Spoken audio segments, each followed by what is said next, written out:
Prepare-se para fortes emoções com o canal A História e o Tempo.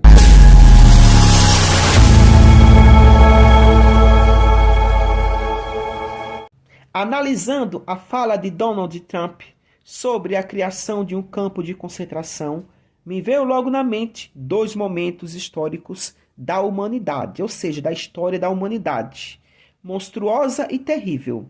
Um deles é esquecido pela história, que é a chamada Ilha do Diabo, que fica na Guiana Francesa. E o outro momento monstruoso também é o campo de concentração nazista.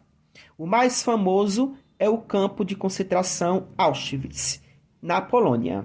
Vamos acionar o Jamil Chad.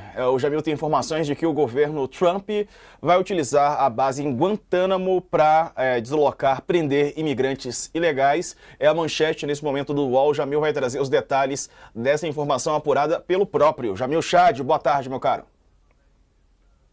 Boa tarde, Diego. Boa tarde, Léo. Boa tarde, Andresa. Bom falar com vocês. Olha, é uma notícia chocante, tem chocado a imprensa americana, inclusive nas notícias que foram colocadas agora recentemente no ar. Donald Trump, então, anunciou oficialmente que assinou um decreto, na verdade, uma ordem executiva, aquelas que ele vem assinando desde o primeiro dia, instruindo o Departamento de Defesa para preparar Guantánamo para receber 30 mil imigrantes irregulares. Segundo Donald Trump, é só para os criminosos, aqueles mais perigosos. Mas, obviamente, a gente não sabe que critério é esse em relação a quais são os imigrantes criminosos colocados por ele. Afinal de contas, ele coloca todo mundo, basicamente, na mesma condição.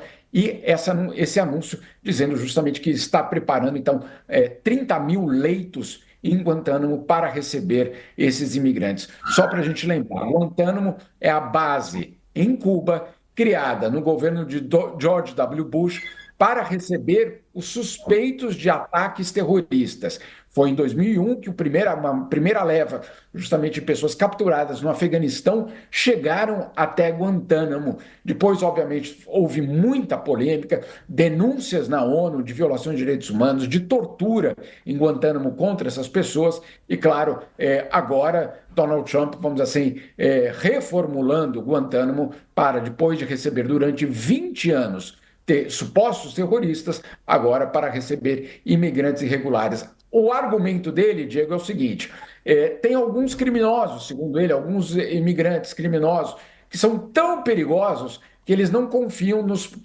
basicamente o governo americano, não confia nem mesmo no governo de origem, no país de origem daquelas pessoas.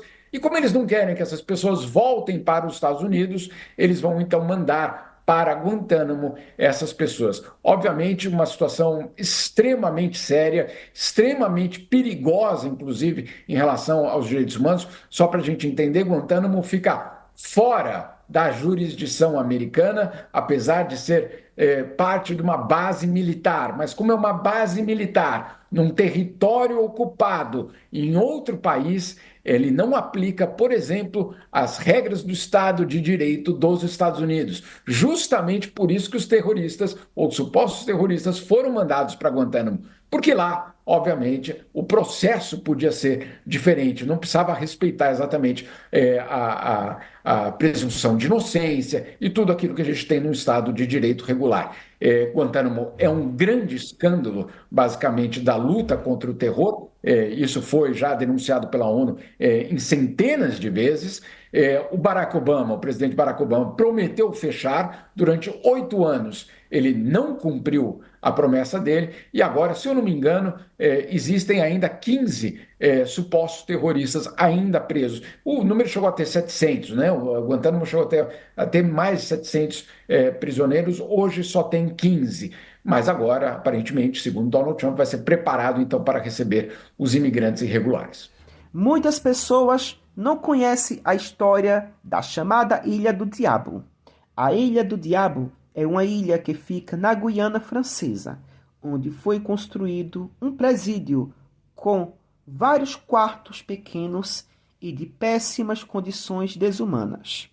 Foi construído em meio a essa ilha, porque só existe água ao seu redor. Na época, o rei da França era Napoleão III, sobrinho de Napoleão Bonaparte, onde Napoleão III mandava para essa ilha todos os seus inimigos, principalmente os políticos opositores ao seu governo.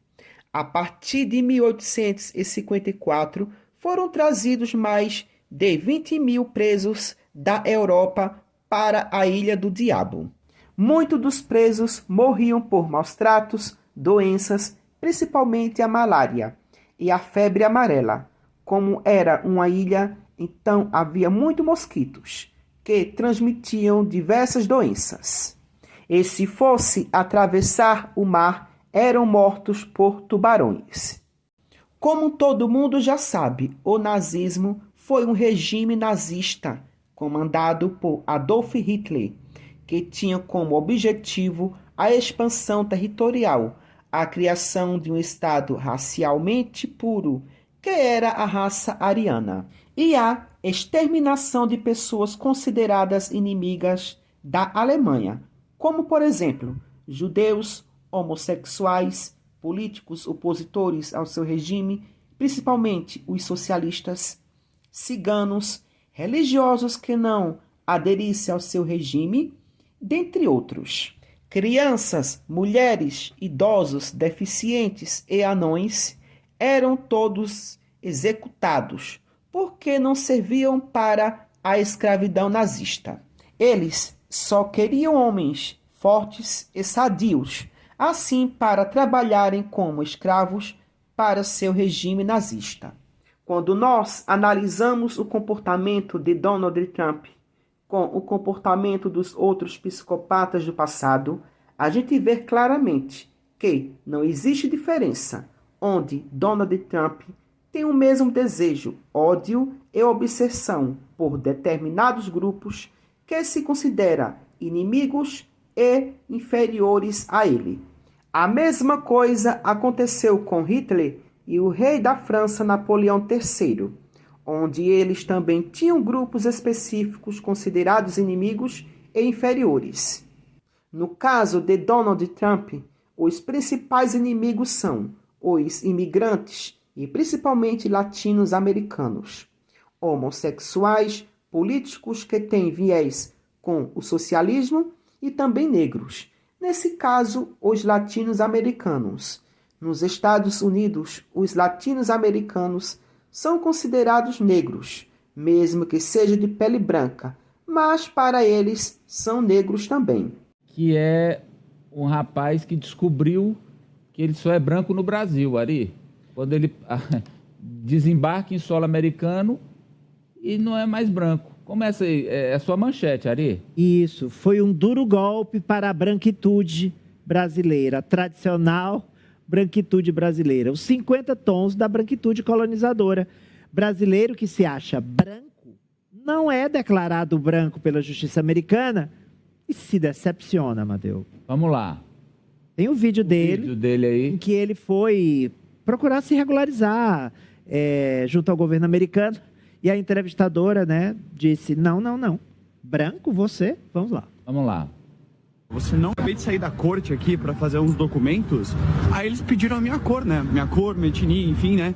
Aí eu falei, uai, não, você não é branco. Eles falaram, você não é branco. Eu falei, ué, como assim? Claro que eu sou, olha aqui.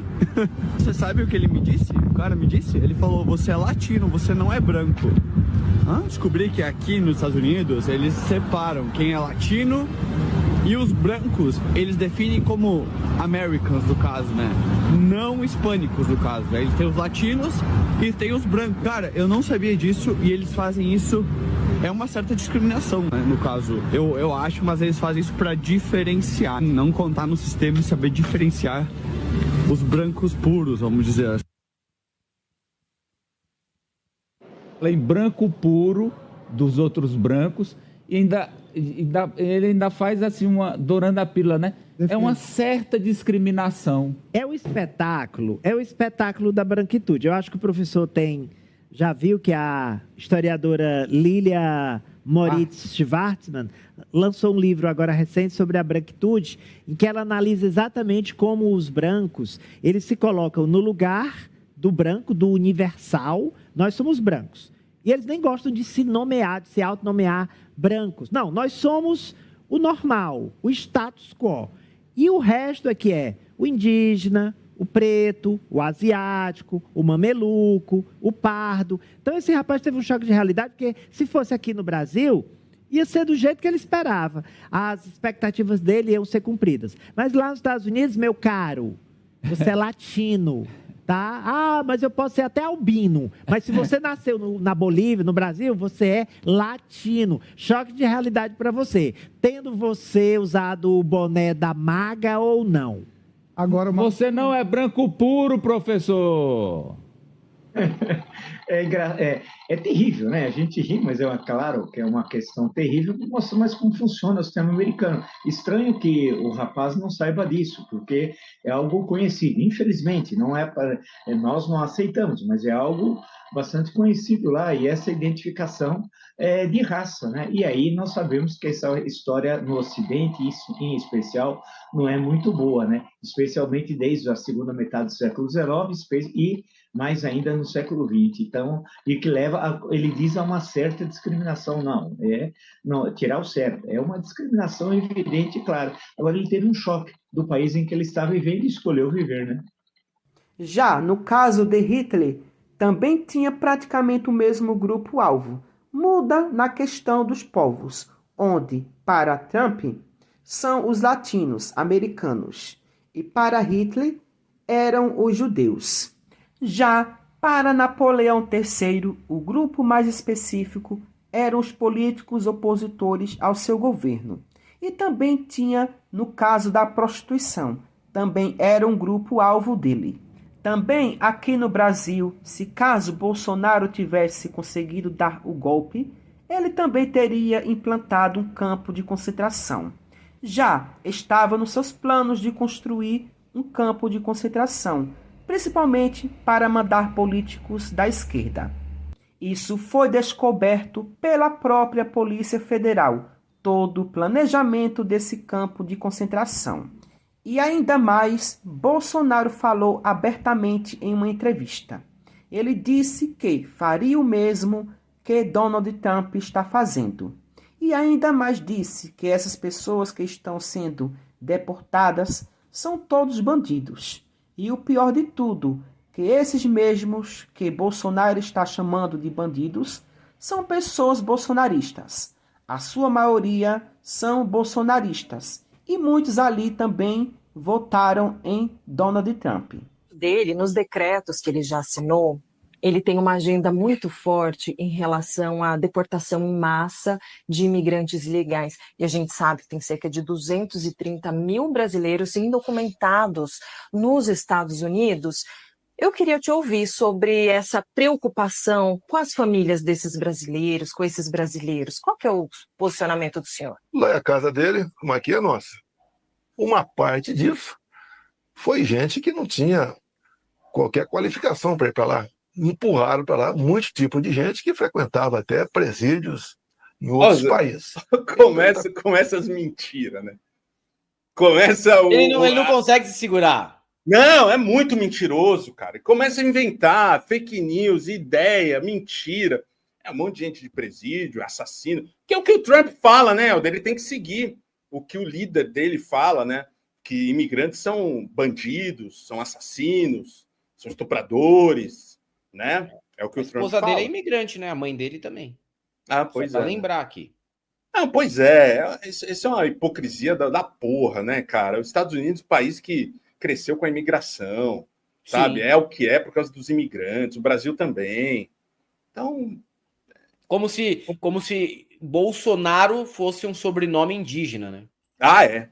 Pois é. Aliás, a imigração brasileira também detonou muitos indígenas. Né? A gente sabe disso. Ele está fazendo a coisa certa, foi compromisso de campanha. Ele já começou a fazer esse trabalho lá. Trump não mentiu e está fazendo a coisa certa. Mas é isso. Ao invés desses políticos cuidarem da população e trabalharem para o bem comum, mas não, são eles próprios que destroem os seus próprios países. Por hoje só, e até o próximo vídeo. Tchau, tchau.